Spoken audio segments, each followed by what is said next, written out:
आज की संगोष्ठी की अध्यक्षता कर रहे हिमाचल प्रदेश के सम्मानीय कुलपति प्रोफेसर हरमिंदर सिंह बेदी जी, मुख्य अतिथि डॉक्टर पंकज मित्तल जी, अपने महाविद्यालय की सम्मानीय प्राचार्य बहन रमा जी, मित्र संजय स्वामी जी, संदीप, प्रभांशु और इस संगोष्ठी में प्रतिभागिता कर रहे ऐसे सभी विद्वान आचार्य बंधुए बहने, प्रिय छात्र भाई और बहनों, सबसे पहले मैं हंसराज महाविद्यालय, उनकी प्राचार्य और हंसराज महाविद्यालय परिवार के सभी का बहुत बहुत धन्यवाद करना चाहूंगा कि नई राष्ट्रीय शिक्षा नीति जो देश में आई है उसकी चर्चा और चिंतन देशव्यापी आगे बढ़े, उसमें महत्वपूर्ण योगदान हंसराज महाविद्यालय भी दे रहा है। ये मेरा दूसरी बार हंसराज महाविद्यालय कार्यक्रम में आना हो रहा है। मैंने संदीप जी से कहा भी था कि मैं एक बार तो जाकर आया हूँ, दूसरी बार बारम्बार एक स्थान पर एक ही बात जाकर बोलना उचित नहीं होता है बहुत, लेकिन संदीप जी की आग्रह था और उन्होंने कहा कि रमा जी ने भी कहा है तो फिर मैंने कहा ठीक है, चलिए भाई। और नीति के संदर्भ में उच्च शिक्षा, हायर एजुकेशन, इस पर डॉक्टर पंकज जी जैसा अध्ययन चिंतन शायद ही देश में किसी का होगा। तो उन्होंने बहुत ही विस्तृत रूप से और बहुत ही मजेदार स्वरूप में अपने को सब सारी जानकारी बताई है। और मैं चैट में पढ़ रहा था, लोग कमेंट कर रहे थे, तो बहुत लोग आनंद ले रहे हैं इस नीति की चर्चा में। तो यही पंकज जी की प्रस्तुतिकरण की विशेषता बता रहे हैं। इसलिए उच्च शिक्षा पर मुझे आज कुछ बोलने की ज्यादा आवश्यकता नहीं है। और हमारा प्रिय विषय भाषा है, लेकिन मुझे जानकारी है कि माननीय बेदी जी भाषा के तज्ञ है, इसलिए वो उसी पर केंद्रित उनका विषय होगा। तो ये दोनों विषय अभी मैं छोड़ रहा हूँ और विषय का कुछ अन्य विषयों पर प्रकाश डालने का प्रयास कर रहा हूँ। ये बहुत लंबे समय से जिसका हमको इंतजार था, ऐसे लगभग 5 से अधिक वर्ष इस नीति पर देश में चर्चा चिंतन हुआ।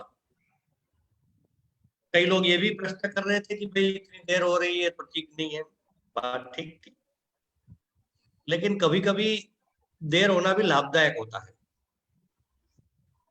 यानी ये जो नीति इतनी अच्छी आई है, हम सबको बहुत अपने अनुकूल ये नीति लग रही है, उसका एक महत्वपूर्ण कारण है कि देश के सभी प्रकार के लोगों का, वर्गों का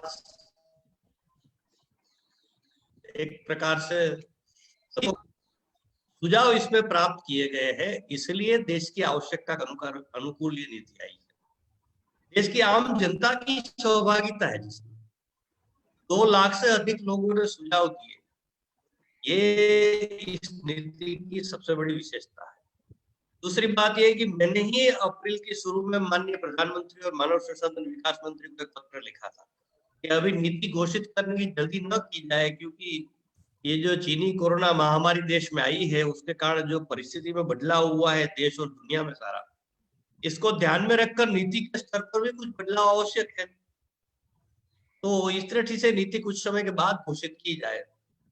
और मुझे आनंद है कि चीनी कोरोना महामारी के कारण जो बदलाव परिस्थिति में हुआ है उसके अनुकूल बातें इस नीति में लाने का प्रयास किया गया। तो ये मैंने जैसे कहा कि कई बार देर होती है तो लाभकारक भी होती है, तो इस नीति के बारे में ऐसा ही हम कह सकते हैं।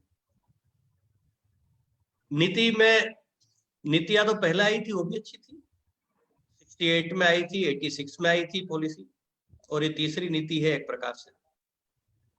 लेकिन इस नीति की सबसे महत्वपूर्ण बात यह है कि पहली नीति पिछले 250 साल के बाद आई है कि जिसका मूल आधार भारतीयता है। भारतीय चिंतन, भारतीय परंपराएं, भारतीय संस्कृति, भारतीय भाषाएं, भारतीय कलाएं, भारतीय लोक विद्याएं आदि आदि। आप ये नीति पढ़ेंगे तो बारंबार ये सारे शब्द आपको अंदर दिखने मिलेंगे। और इसीलिए नीति का ये सब बातों का उद्देश्य एक लाइन में बहुत सुंदर है कि शिक्षा नीति का उद्देश्य ऐसा है कि ऐसे नागरिकों का निर्माण करना है जो विचारों से, बौद्धिकता से और कार्य व्यवहार से भारतीय बने। तो ये जो केंद्रस्थवाद इस नीति की ये है, ये एक नीति की बड़ी विशेषता है। दूसरी बात है कि 1986 में 1986 में जो पॉलिसी आई थी, उस समय शिक्षा मंत्रालय का नाम बदलकर मानव संसाधन विकास मंत्रालय कर दिया था। और अभी फिर से तब से 1986 से हम जैसे अनेक लोगों की मांग थी, ये नाम गलत है, शिक्षा मंत्रालय नाम होना चाहिए। और इस नीति में इस नाम का बदल किया गया है। और आप सबको जानकारी अनेक लोगों को होगी, बहुत आनंद की बात है कि जो क्रियान्वयन की चिंता हो रही है सबको, तो क्रियान्वयन का काम प्रारंभ हो गया, इम्प्लीमेंटेशन का। माननीय राष्ट्रपति महोदय ने इस पर हस्ताक्षर कर दिया और मंत्रालय का नाम 2 दिन पहले ही बदल गया और शिक्षा मंत्रालय हो गया। तो ये इम्प्लीमेंटेशन का काम शुरू हो गया है एक प्रकार से। मुझे कई पत्रकार पूछते हैं कि नाम बदलने से क्या होता है।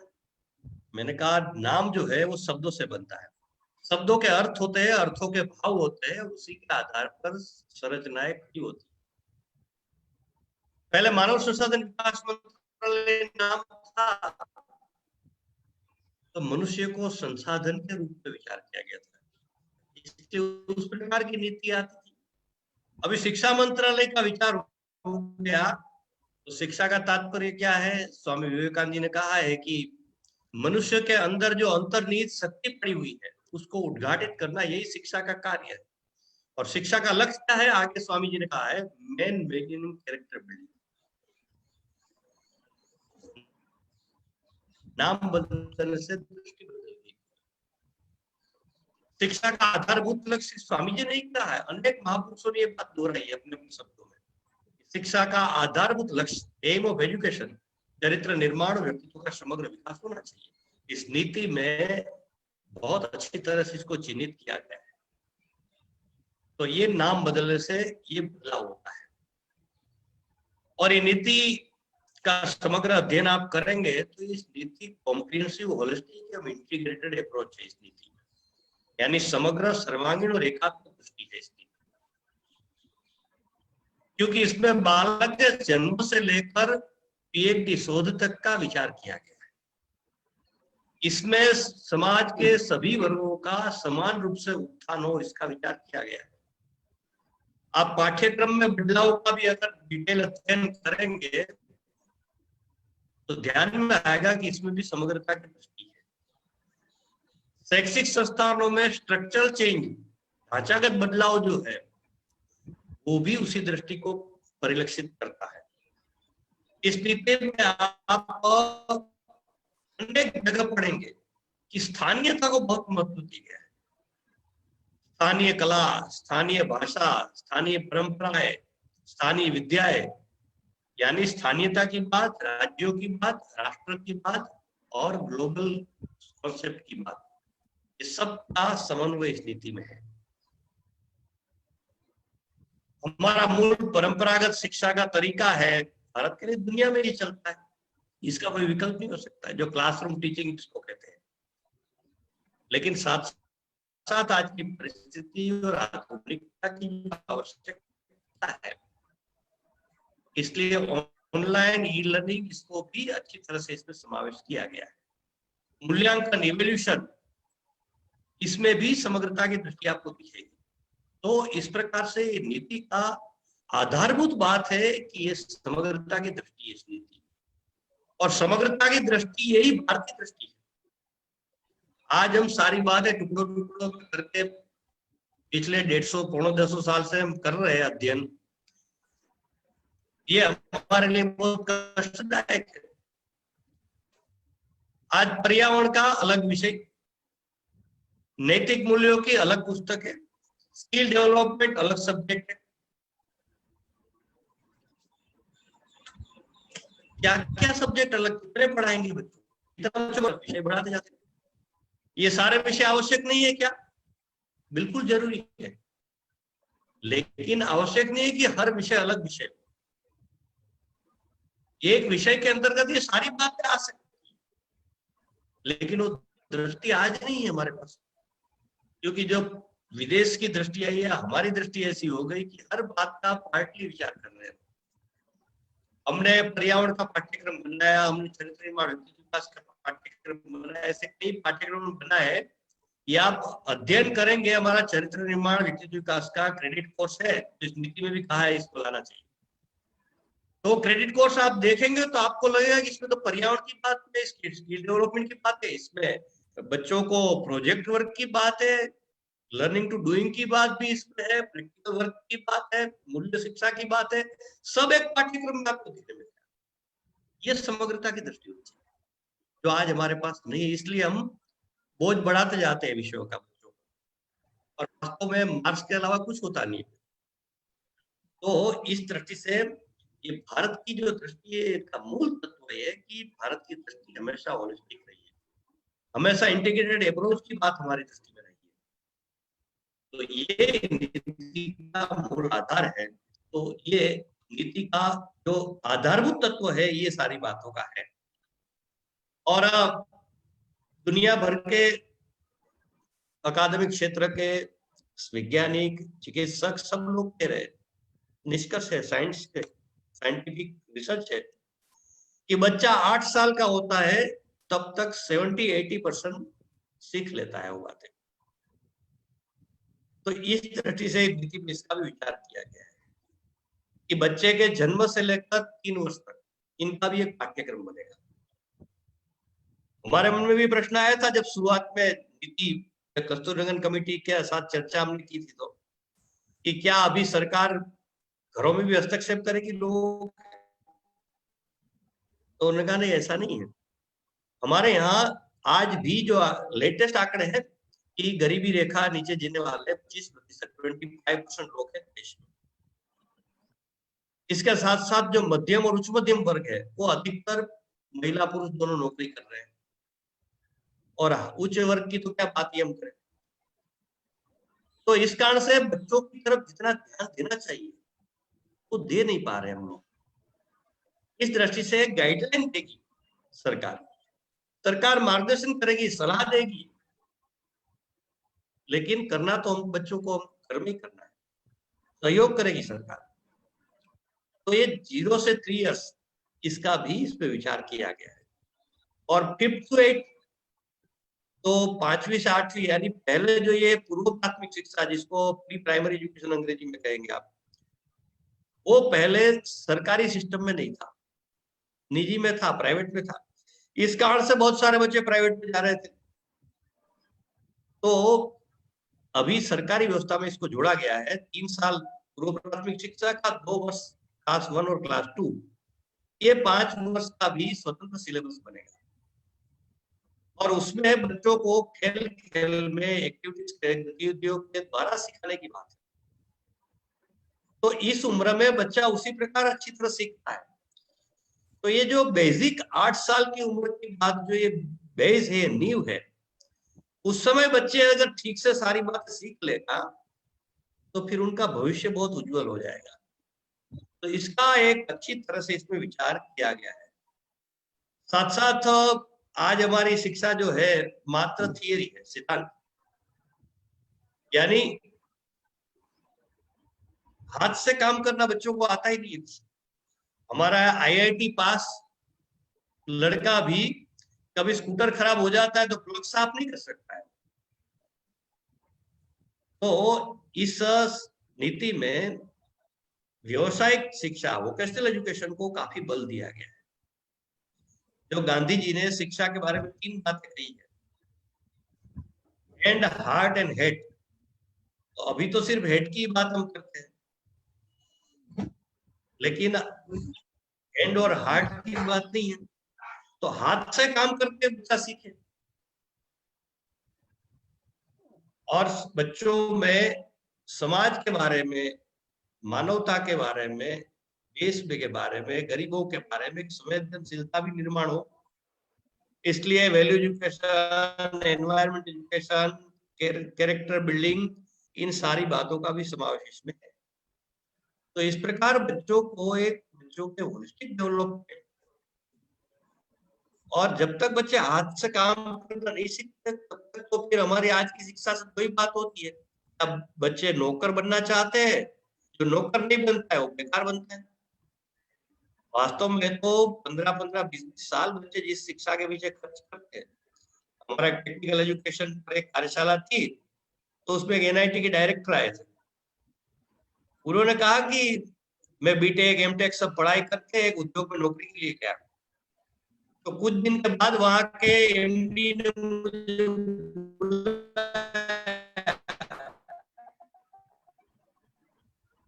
कि देखो आपने पढ़ाई की है, ट्रेनिंग लो, फिर काम करो। तो उन्होंने कहा मुझे इतना बड़ा झटका जिंदगी में लगा कि मैंने 20 साल इस शिक्षा के पीछे खर्च कर दिए। मेरे माँ बाप ने लाखों रुपया, सरकार ने करोड़ों रुपया मेरे लिए शिक्षा के लिए खर्च किए, और ये कह रहे कि इनको एक तरफ रखो, कुछ काम का नहीं। तो ये आज की हमारी शिक्षा है। तो इसमें आधारभूत बदलाव की बात कि बच्चों को हाथ के काम करना सीखे, यानी व्यवहारिक ज्ञान मिले बच्चों को, यानी व्यवसायिक शिक्षा, ये 6 क्लास से शुरू होगा और आगे उसको प्रोजेक्ट वर्क के रूप में भी बच्चों को काम दिया जाएगा। अप्रेंटिसशिप भी बच्चों की होगी, इसलिए ITI, पॉलिटेक्निक, उद्योगों के साथ टाइप भी होगा इन विद्यालयों का। ये सारी बातों का समावेश शिक्षा में किया गया है। हम एक शिक्षा की स्वायत्तता की बात काफी करते हैं, मैं भी करता हूँ वर्षों से, तो इस शिक्षा का एक मूलभूत बात है। लेकिन हम स्वायत्तता की बात करते तो एक ही बात आती है कि सरकार शैक्षिक संस्थानों को स्वायत्तता नहीं दे रही। वो बात तो है कि सरकार के द्वारा शैक्षिक संस्थानों को स्वायत्तता दी जाए, जिसका उल्लेख इसमें है, और वो पंकज जी ने इसकी बात कर दी है आपके सामने। लेकिन स्वायत्तता का सिर्फ इतना ही कॉन्सेप्ट नहीं। आप कोठारी आयोग और राधाकृष्ण आयोग को रिपोर्ट में देखेंगे तो उसमें स्वायत्तता की बहुत व्यापक संकल्पना दी गई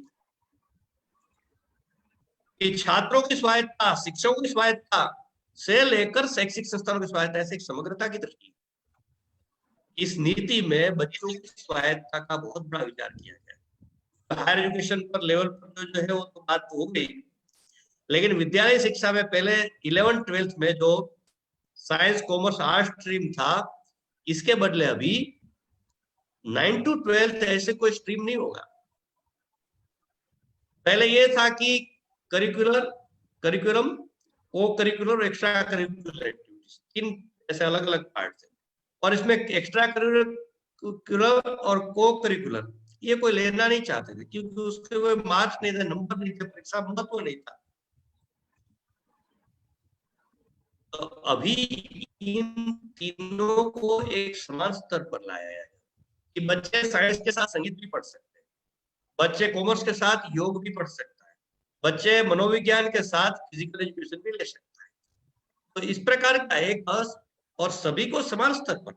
और आखिरी नीति में ये भी कहा है कि 2025 तक, 2025 तक 50% बच्चे वोकेशनल स्ट्रीम में जाए, और वोकेशनल और आज का जो एजुकेशन सिस्टम फॉर्मल है, दोनों को समान स्तर पर लाया जाएगा। तो इस प्रकार की भी एक अच्छे बदलाव की बात इस नीति में कही गई है। स्ट्रक्चरल चेंज 10+2 सिस्टम जो भी है, इसके स्थान पर इसको आगे 5+3+3+4 इस प्रकार का एक इसमें बात की जाएगी। इस प्रकार का स्ट्रक्चरल बदलाव आगे इस दिशा में की जाएगा। जैसे मैंने कहा कि समाज के सभी वर्गों का इसमें विचार हुआ है, तो SC, ST, OBC, दिव्यांग, फिर आर्थिक दृष्टि से पिछड़े, इस प्रकार के सभी बच्चों के लिए, महिलाओं सहित सबके लिए इसमें व्यवस्था की गई है कि इनके लिए स्कॉलरशिप बढ़ाई जाएगी, छात्रावासों की संख्या बढ़ाई जाएगी, जेंडर इंक्लूजन फंड पहली बार देश में प्रारंभ किया जाएगा महिलाओं के लिए खास करके। इसी प्रकार पिछड़ी बस्ती, पिछड़े क्षेत्रों के लिए एक विशेष शिक्षा क्षेत्र यानी SEZ जिसको कहते हैं, जो आर्थिक क्षेत्र में एक कॉन्सेप्ट है सेल्स का, लेकिन शिक्षा में भी इस कॉन्सेप्ट को खास करके पिछड़े वर्ग के लिए, उस क्षेत्रों के लिए लाया जाएगा। पिछड़े वर्ग में, पिछड़ी क्षेत्रों में अगर कोई विद्यालय महाविद्यालय स्थापित करना चाहे तो जो सरकार का आज मानक है उसमें भी रियायत दी जाएगी। तो इस प्रकार की और गुणवत्तापूर्ण संस्थान इस प्रकार के क्षेत्र में प्रारंभ किए जाए, ये बात भी साथ साथ कही गई है। तो ये सारी बातें भी इसमें है। और जैसे मैंने कहा कि अभी हम अधिकारों की बात देश में आजकल चलती है, हर व्यक्ति मेरा अधिकार इसकी बात करता है, लेकिन कर्तव्य मेरा क्या है इसकी बात नहीं होती है, कम होती है। तो इस नीति में कहा गया है कि मौलिक कर्तव्यों को महत्व दिया जाएगा, स्थान दिया जाएगा। संवैधानिक कर्तव्य जिसको कहते हैं, संवैधानिक मूल्य भी कह सकते हैं इसको। साथ साथ स्वास्थ्य शिक्षा, पर्यावरण शिक्षा, मूल्यों की शिक्षा, इन सब का भी अच्छी तरह से समावेश किया जाएगा। और जिसका हम कई वर्षों से बात कर रहे हैं कि आज बच्चे बहुत कई कारणों से, जिसकी चर्चा अभी करना आवश्यक नहीं है, स्ट्रेस में है, तनाव में है।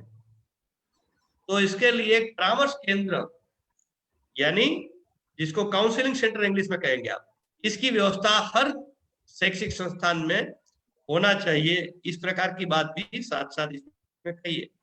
और उच्च शिक्षा के स्तर पर सामाजिक सेवा, पर्यावरण, मूल्य शिक्षा, चरित्र निर्माण की, व्यक्तित्व विकास की शिक्षा, इसके क्रेडिट कोर्स प्रारंभ किए जाए, ये भी सारी बातें इस नीति में कही गई है। साथ साथ जब भी कोई भी कार्य होता है तो वित्त, फाइनेंस के बिना तो कुछ नहीं हो सकता। तो जो 68 पहली पॉलिसी में प्रतिबद्धता व्यक्त की गई 6% GDP की खर्च करने की, वो आज तक पूरा नहीं हुआ है। लगभग 4.5% आसपास हम है अभी। तो इसको पूर्ण करने की भी प्रतिबद्धता इस नीति में व्यक्त की गई है। परीक्षा व्यवस्था, इसमें भी परिवर्तन की बात जो विद्यालय स्तर पर है, खास करके उच्च शिक्षा की बात मैं नहीं कर रहा हूँ, कि आज रटन प्रक्रिया से सारी परीक्षा हो रही है। तो बच्चे 95, 98% मार्क्स तो ले लेते हैं, लेकिन इंटरव्यू में फेल हो जाता है। कई बार IIT में एडमिशन तो बच्चे को मिल जाता है, लेकिन IIT में फर्स्ट ईयर से वो विफल हो जाता है। तो क्योंकि वो रटन प्रक्रिया से सिर्फ पढ़ाई कर रहा है, वास्तविक ज्ञान नहीं है उसके पास में। तो इस तरह से बोर्ड की एग्जाम में इस प्रकार के बदलाव की बात की। क्लास 3, क्लास 5 और क्लास 8, ये 3 लोकल एग्जाम होंगे, लेकिन 10th और 12th बोर्ड रहेगा। लेकिन उसकी परीक्षा में काफी परिवर्तन, इसके लिए एक समिति गठित की जाएगी और एक लचीलापन लाना, उसको स्ट्रेसफुल आज परीक्षा है वो न रहे और वास्तविक ज्ञान का हम मूल्यांकन कर सके, इसकी प्रकार की एक परीक्षा। साथ साथ स्किल डेवलपमेंट, जीवन कौशल, इसका भी मूल्यांकन होगा। और उसके मूल्यांकन के 3 तरीके उन्होंने कहे हैं। एक स्वयं बच्चा अपना मूल्यांकन करेगा, इवैल्यूएशन करेगा, उनके साथी मित्र बच्चे, पीयर्स जिसको कहते हैं, वो भी उनका इवैल्यूएशन करेंगे और उनके शिक्षक उनका इवैल्यूएशन करेंगे। ये 3 बात कही है, लेकिन मेरी दृष्टि से एक सुझाव मैं दूंगा कि मुख्य बात, एक चौथी और बात होनी चाहिए कि उसके अभिभावक, पेरेंट्स भी बच्चे का मूल्यांकन करें। तो इस प्रकार के मूल्यांकन की बात की, और मूल्यांकन उसका बच्चे की एक्टिविटीज के द्वारा, बच्चे की अलग अलग प्रकार की सहभागिता के द्वारा, बच्चे को टीम वर्किंग वगैरह वगैरह, ये सारी बातों का भी इसमें समावेश किया जाएगा। तो इन सारी बातों का भी इसमें समावेश किया गया है। प्राइवेटाइजेशन, प्राइवेट और सरकारी दोनों को समान स्तर पर लाने की बात इसमें कही गई है। और लेकिन प्राइवेट संस्था यानी वो कॉमर्शियलाइज नहीं होनी चाहिए, गैर लाभकारी संस्था है, ऐसा शब्द उपयोग किया गया है। तो मनमर्जी शुल्क नहीं वसूल कर सकते प्राइवेट यानी, तो इसका भी बात किया गया है। फिर जैसे मैंने कहा कि टेक्नोलॉजी की जो बात है, तो इसके लिए टेक्नोलॉजी में पंकज जी के उसमें विषय आ गया है, इसलिए मैं अभी पुनरावृत्ति और वैसे भी समय के कारण मैं नहीं जा रहा हूं, लेकिन एक राष्ट्रीय टेक्नोलॉजी फोरम स्थापित करके NETF, ये एक आधारभूत डिजिटल संरचना को बढ़ावा देना, वर्चुअल लैब विकसित करना, ई-लर्निंग की बात, और ये सारी बातों में आज यानी ई-लर्निंग यानी ऑनलाइन एजुकेशन यानी इंग्लिश में, ये हमारा धारणा बन गई। तो इसमें कहा गया है कि सरकार इसको अपनी जो शेड्यूल 8 की 22 लैंग्वेज है वो सभी भाषा में उसका सॉफ्टवेयर तैयार किए जाएंगे। यानी बच्चों को जिसकी बात की है कि बच्चों को अपनी भाषा, मातृभाषा, स्थानीय भाषा में शिक्षा मिले, तो ई लर्निंग और ऑनलाइन एजुकेशन भी उसी भाषा में चाहिए। तो इसकी बात भी इसमें अच्छी तरह से कही गई है। और ये सारी शिक्षा जो है, इसको सारा क्रियान्वित करने की बात हो, इसको लागू करने की बात हो, ये शिक्षा में इस प्रकार का आधारभूत बदलाव की बात हो, इसका मुख्य जो केंद्र बिंदु है, शिक्षा भले ही विद्यार्थी केंद्रित हो, लेकिन उसको संचालित करने का काम, उसको क्रियान्वित करने का काम, धरातल पर लाने का काम तो शिक्षक ही करता है, आचार्य ही करता है, टीचर जिसको हम कहते हैं वही करता है। तो इसलिए शिक्षकों की दृष्टिकोण से भी शिक्षकों का सम्मान बने, शिक्षकों के जो प्रमोशन की आदि आदि बात पंकज जी ने कही है, लेकिन बीएड का इंटीग्रेटेड 4 वर्ष का कोर्स की बात, और क्रमबद्ध रूप से, एकदम कल से नहीं बदल जाएगा, क्रमबद्ध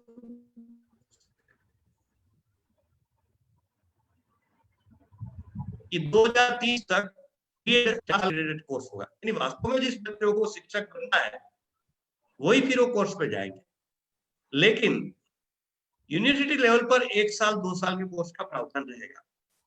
इसलिए कि कोई बच्चा बीएड करता है और उनको बीएड करके फिर टीचिंग लाइन में जाने की इच्छा है, तो उनके लिए भी अवसर रहे। तो ये बीएड के कोर्स पे भी आधारभूत परिवर्तन की बात कही गई है। तो इस प्रकार की ये नीति में एक बहुत बड़े बदलाव के साथ ये नीति आई है। नीति बहुत अच्छी है, बहुत स्वागत हो रहा है देश भर में, लेकिन हमारे देश में सबसे बड़ी समस्या है वो क्रियान्वयन की, इम्प्लीमेंटेशन की। 68-86 पॉलिसी में भी बहुत अच्छी बात है। 1948 में राधाकृष्ण आयोग बना, 1952 में मुदलियार आयोग बना, 64 में कोठारी आयोग बना, इनकी भी अनुशंसाएं बहुत अच्छी, लेकिन दुर्भाग्य से जमीन पर क्रियान्वयन, इम्प्लीमेंटेशन नहीं हुआ। इसलिए हमारी शिक्षा में कोई आधारभूत बदलाव नहीं हुआ। इम्प्लीमेंटेशन, क्रियान्वयन सबसे महत्वपूर्ण विषय है। देखिए मित्रों, नीति में 100% किसी हमारे अनुकूल यानी किसी के अनुकूल बात नहीं हो सकती।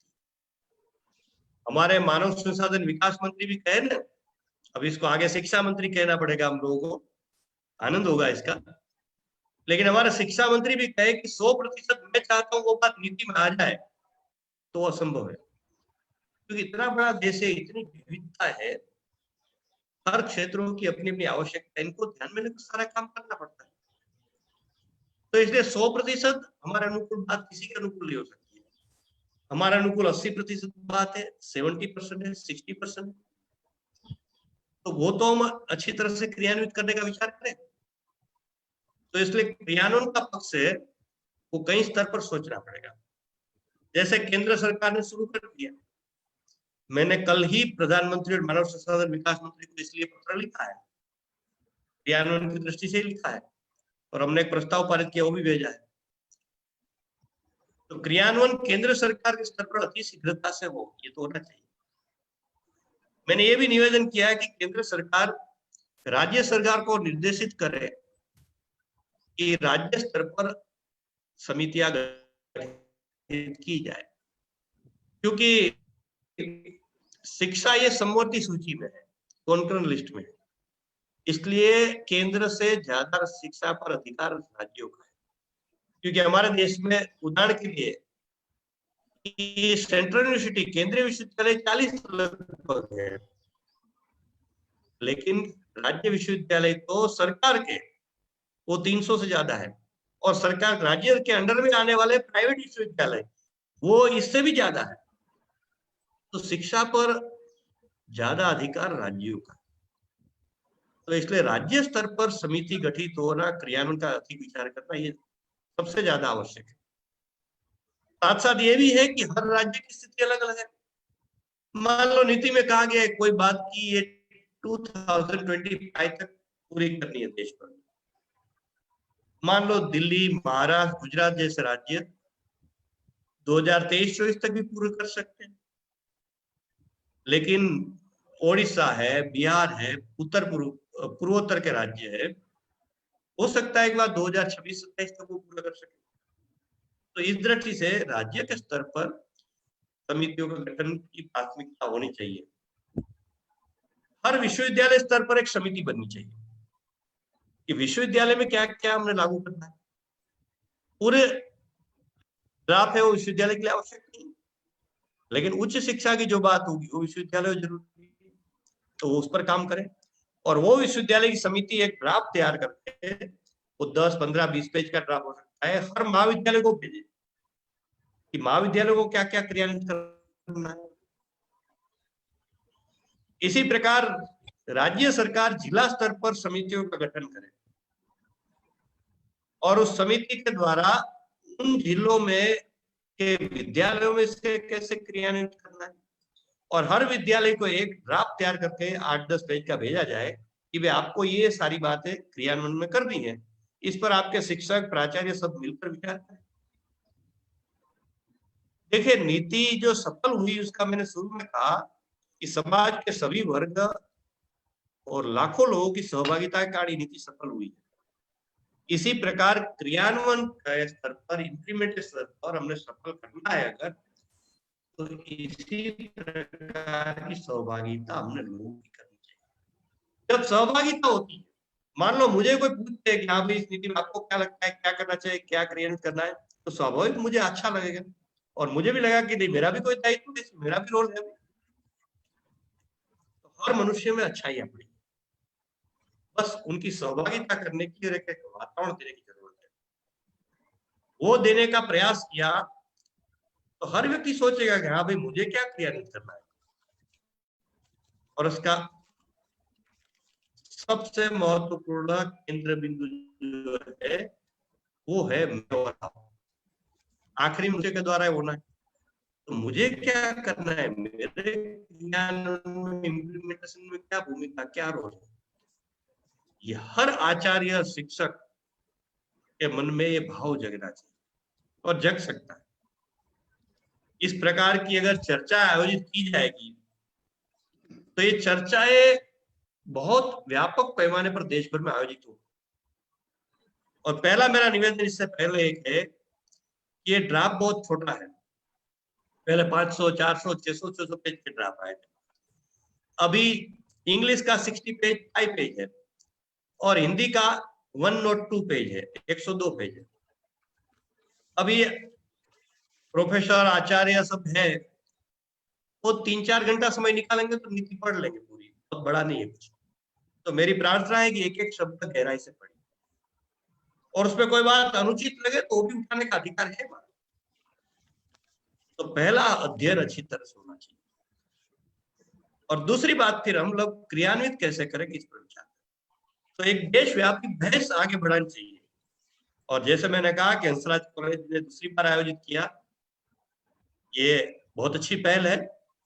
हर महाविद्यालय के स्तर पर, नीचे के स्तर पर, विद्यालयों के स्तर पर भी इस प्रकार की संगोष्ठियों का आयोजन हो जिसमें सबकी सहभागिता हो, छात्रों की भी सहभागिता होनी चाहिए, समाज के बुद्धिजीवी वर्ग की भी सहभागिता होनी चाहिए, सबकी भूमिका है इसमें। तो इस प्रकार का एक वातावरण देश में खड़ा करेंगे तो मुझे नहीं लगता है कि क्रियान्वयन में कोई समस्या आ सकती। और अंतिम बात के, कई बार होता है कि केंद्र सरकार को बहुत कुछ अभी करना है, राज्य ये करेंगे फिर हम सोचेंगे, तो ऐसे मत सोचिए मेरा। उदाहरण करके महाविद्यालय स्तर पर पर्यावरण, मूल्य शिक्षा, चरित्र निर्माण, व्यक्तित्व विकास आदि आदि का शुरू कर सकते, तो उसमें किसकी राह देखने की जरूरत है। उच्च शिक्षा के स्तर पर द्विभाषा में पाठ्यक्रम होने चाहिए, तो इसकी तैयारी प्रारंभ करें। ऐसे बहुत सारे विषय, तो इसलिए हमारे स्तर पर क्या क्रियान्वयन की है उसकी शीघ्रता से हम तैयारी प्रारंभ करें और उसकी महाविद्यालय स्तर पर भी समितियां गठित करने की प्रक्रिया प्रारंभ करें। तो मुझे लगता है कि ये नीति ऐसी है कि इसमें शिक्षा बदलने की बहुत बड़ी ताकत नीति और हमारा शिक्षा सबके उत्थान न्यास का एक ध्येय वाक्य है मुख्य, कि देश को बदलना है तो शिक्षा को बदलना होगा। तो इस नीति में शिक्षा बदलने की ताकत है, और शिक्षा बदलेगी तो देश बदलेगा। तो इस प्रकार की ये जो नीति है कि हमारे देश को आगे परिवर्तित करेगा, बदलेगा। जैसा भारत हमको चाहिए, ऐसा भारत जो हम चाहते हैं कि विश्व गुरु भारत फिर से बने, तो बिना शिक्षा ये संभव नहीं हो सकता। विश्व गुरु देश बनने का, समर्थ शक्तिशाली भारत बनने का रास्ता शिक्षा से ही गुजरता है। इस दृष्टि से एक बहुत बड़ा अवसर हमको मिला है।